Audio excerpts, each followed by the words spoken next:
জাহাপানা আদাব, জাহাপানা আদাব। কি অবস্থা মাংস, কেমন আছো? আমি ভালো আছি জাহাপানা। আপনি কখন আসলেন? এই ভূমিতে পদার্পণ করলেন কখন?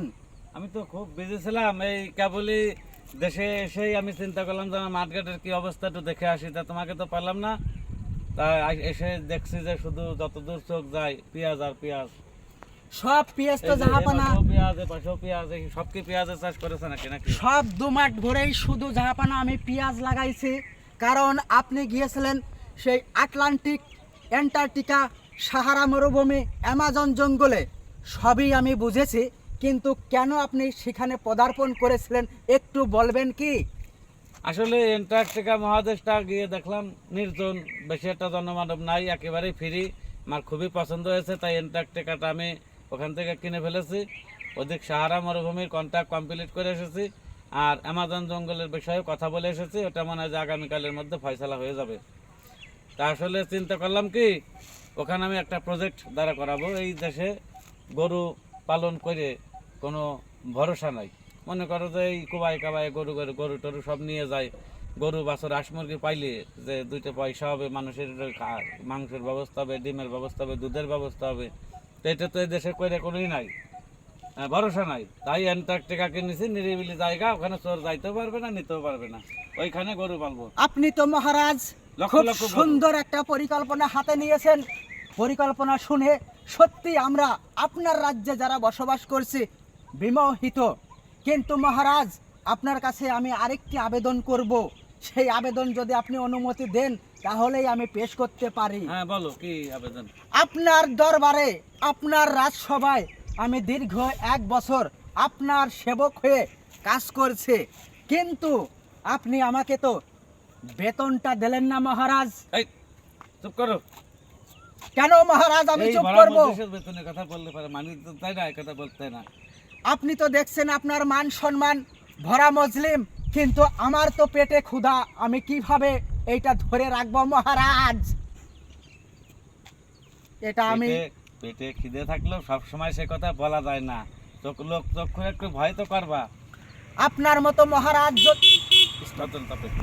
আপনার মতো মহারাজা যদি প্রত্যেকটা রাজ্যে, প্রত্যেকটা ভূমিতে থাকে, তাহলে সেই রাজ্যের আমার মতো যত কর্মচারী আছে না খাইয়ে পিঁপড়ের মতো ফিনিশ হয়ে যাবে মহারাজ। আপনার কাছে আমি আর নাই, কারণ না, আপনি আমাকে বলতে দিন মহারাজ, আমার আজ বাধা দেবেন না। কারণ আপনি অ্যামাজন কিনে আসছেন, সাহারা মরুভূমি কিনেছেন ভালো, এবার কিনেছেন আটলান্টিক, কি যেন এটার নাম মুখে আসে না, যাই হোক বুঝে নেবেন, অ্যান্টার্কটিকা। সেখানে আবার গরু পালন করবেন, ভালো উদ্যোগ। কিন্তু আমাদের বেতন দিয়ে আপনি যা করেন শোনো, তোমার বেতনের ব্যবস্থা করবো, কিন্তু তুমি যে এত পেঁয়াজের চাষ করেছো এই দুই পাশে, এই পেঁয়াজ বেচে কি তোমাদের বেতন করে উঠবে, নাকি আমার রাজমহল থেকে চলে যাবে টাকা পয়সা? কি আপনার রাজমহল থেকে সেই তো শুনছি যে পেঁয়াজের হাট আর পেঁয়াজের দাম। দেশের মাটিতে পা দিয়েই তো দেখছি পেঁয়াজের কোনো দাম নেই। তুমি যে মাঠের পর মাঠ দেখে গেলাম পেঁয়াজ 4,000 টাকা মন, আর আইসে যখন আমার পেঁয়াজ হয়ে ওঠার কায়দা হয়ে গেল, এখন এসে দেখি 800 টাকা মন। তাতে কি আমার লেবারের কষ্ট সটবে? যে তুমি যে 1 বছর বেতন করে নাও না, বেতন কি পেঁয়াজ উঠে নিতে টিতে পারবা না, নাকি লস হয়ে যাবে না? তো আপনি যে দাম ধার্য করবেন মহারাজ, আপনি সবার সেরা, সবার উপরে, আপনি যে দাম ধার্য করেছেন সেই দামেই তো বেচতে হবে। এখন আমি চিন্তা করছি, আপনার পুরো মাঠ ধরে পেঁয়াজ বিক্রি করলেও আমাদের লেবার খরচ উঠবে না। তো এখন আপনার কাছে আমরা সবাই সবিনয় বিনীত নিবেদন আহ্বান করছি, পেঁয়াজের দাম একটু বাড়াইয়ে দেন, যাতে আপামর কৃষক সমাজ একটু বাঁচতে পারে। কারণ আপনার রাজ্যের মূল ভিত্তি কৃষক।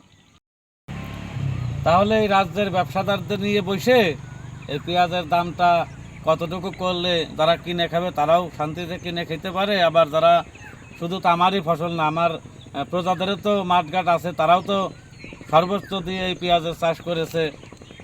তা ব্যবসাদারদের নিয়ে বসে একটা সুন্দর একটা রেট নির্ধারণ করে দেবো, যাতে তোমরা তোমাদেরও বেতন করে নিতে পারো, আমারও লস না হয়।